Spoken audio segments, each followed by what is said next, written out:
मैं डॉक्टर पप्पूराम कोहली, सह आचार्य राजनीति विज्ञान, राजेश पायलट, राजकीय महाविद्यालय लालसोट। प्रिय विद्यार्थियों, आज हम लोग अमेरिका सीनेट की महत्ता और उसके कारणों के संबंध में अध्ययन करेंगे। सीनेट की महत्ता के कारणों का उल्लेख निम्न रूपों में किया जा सकता है। नंबर 1, संविधान निर्माताओं द्वारा सीनेट को प्रदत्त महत्वपूर्ण स्थान। संविधान निर्माताओं को इस बात का भय था कि जनता द्वारा निर्वाचित प्रतिनिधि सभा प्रजातंत्रात्मक उत्तरदायित्वहीनता की स्थिति को न अपना ले या कहीं राष्ट्रपति एक निरंकुश शासक की स्थिति को ग्रहण न कर ले। इस कारण इनके द्वारा सीनेट को प्रतिनिधि सभा की विधायी शक्ति और राष्ट्रपति की कार्यपालिका शक्ति दोनों पर ही अंकुश लगाने का अधिकार प्रदान किया गया।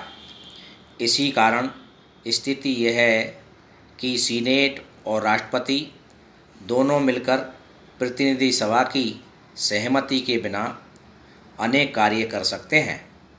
इसी प्रकार सीनेट और प्रतिनिधि सभा राष्ट्रपति की उपेक्षा कर अनेक कार्य संपन्न कर सकती है, परंतु ऐसे कार्य नहीं हैं जिन्हें राष्ट्रपति और प्रतिनिधि सभा दोनों मिलकर सीनेट की उपेक्षा करते हुए संपन्न कर सकें।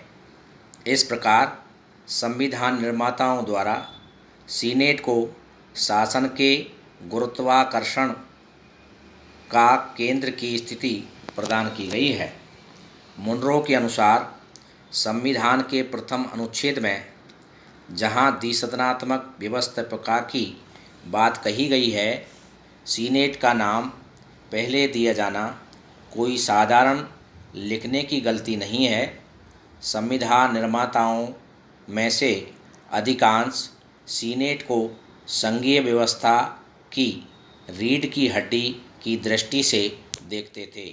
नंबर 2, सीनेट की विशेष शक्तियाँ। संविधान और परंपराओं के आधार पर सीनेट को ऐसी शक्तियाँ प्राप्त हैं जो विश्व की किसी भी व्यवस्थापिका के द्वितीय सदन को प्राप्त नहीं हैं, और इन शक्तियों के आधार पर सीनेट की महत्ता अधिक बढ़ गई है। कानून के निर्माण क्षेत्र में सीनेट प्रतिनिधि सभा के समकक्ष है, और यह बात केवल साधारण विधेयकों वरन वित्तीय विधेयकों के संबंध में भी सत्य है। सीनेट को नियुक्तियों की पुष्टि और संधियों की पुष्टि की 2 ऐसी शक्तियां प्राप्त हैं जिनके आधार पर सीनेट कार्यपालिका क्षेत्र में राष्ट्रपति की साझेदारी बन गई है। नियुक्तियों की पुष्टि के आधार पर सीनेट आंतरिक प्रशासनिक कार्य को प्रभावित करती है, और संधियों की पुष्टि के आधार पर सीनेट के द्वारा वैदेशिक संबंधों के संचालन पर नियंत्रण रखा जा सकता है। सीनेट की इस कार्यपालिका शक्तियों के कारण उसके सम्मान में अत्यधिक वृद्धि हुई है। नंबर 3, सीनेट सदस्यों की गुणात्मक उच्चता। सीनेट की महत्ता उसके सदस्यों की गुणात्मक श्रेष्ठता है। सीनेट कार्यपालिका शक्तियों में राष्ट्रपति की सहभागी है। इस कारण शासन तंत्र में उसका स्थान बड़े महत्व का हो गया है। इसके कारण राजनीतिक नेता जो अपने देश के राजनीतिक जीवन में अधिक से अधिक शक्तिशाली बनना चाहते हैं, अधिकांश सीनेट की ओर ही आकर्षित होना चाहते हैं। सीनेट की कमान योग्य हाथों में रहती है तो उसका उपयोग अच्छा होता है, और इस प्रकार जब सीनेट लोगों की अच्छी सेवा करती है तो सीनेट के सम्मान और उसकी महत्ता में वृद्धि हो जाती है। नंबर 4, सीनेट की कार्यप्रणाली। सीनेट की कार्यप्रणाली ऐसी है कि उसमें सदस्यों के बोलने का समय निश्चित नहीं किया जाता। परिणामस्वरूप यहाँ विषयों पर विचार गंभीरता से होता है और निष्कर्ष पर पहुँचने के पूर्व उसके सभी पहलुओं पर पूर्णता के साथ विचार कर लिया जाता है। अच्छी तरह विचार के बाद किए गए निर्णय देश के लिए लाभकारी होते हैं और उनके कारण सीनेट की महत्ता में वृद्धि हुई है। नंबर 5, सीनेट सदस्यों में संस्था के प्रति सम्मान। सीनेट के सदस्य अपनी संस्था के प्रति जितना सम्मान भाव रखते हैं और उनमें एकता पाई जाती है, उतना अन्यत्र नहीं।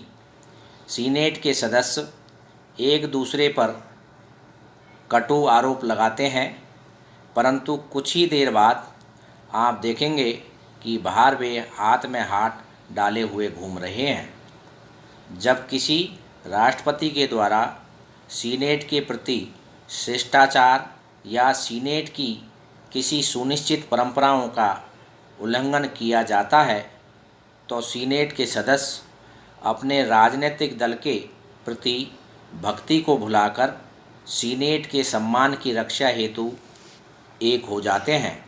1938 में राष्ट्रपति रूजवेल्ट ने सीनेट के प्रति शिष्टाचार की अवज्ञा का प्रयत्न किया तो पूरी सीनेट ने, जिसमें राष्ट्रपति के दल के सदस्य भी सम्मिलित थे, राष्ट्रपति का विरोध किया। नंबर 6, सीनेट का लघु आकार। सीनेट के लघु आकार के कारण भी उसकी महत्ता बढ़ी है। सीनेट के सदस्यों की संख्या 100 है। छोटे आकार के कारण इसके सदस्यों में पारस्परिक घनिष्ठता रहती है और वे स्वतंत्रतापूर्वक वाद विवाद कर पाते हैं। सीनेट का आकार इतना अवश्य है कि उसमें विचारों की भिन्नता रहती है, पर वह इतना अधिक नहीं है जिसमें कि विधायी विचार विमर्शों और कार्यवाहियों में सजीवता न रह सके।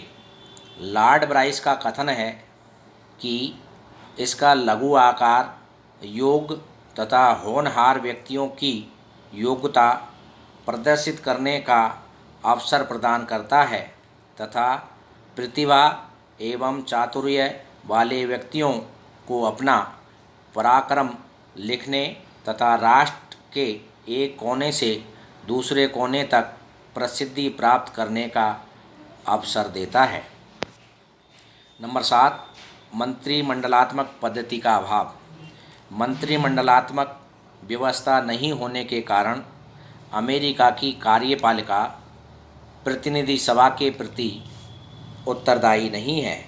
इसी तथ्य के कारण प्रतिनिधि सभा सीनेट की तुलना में अधिक महत्ता प्राप्त नहीं कर सकी। अमेरिका में अध्यक्षात्मक शासन व्यवस्था होने के कारण कार्यपालिका व्यवस्थापिका के प्रति उत्तरदायी नहीं है।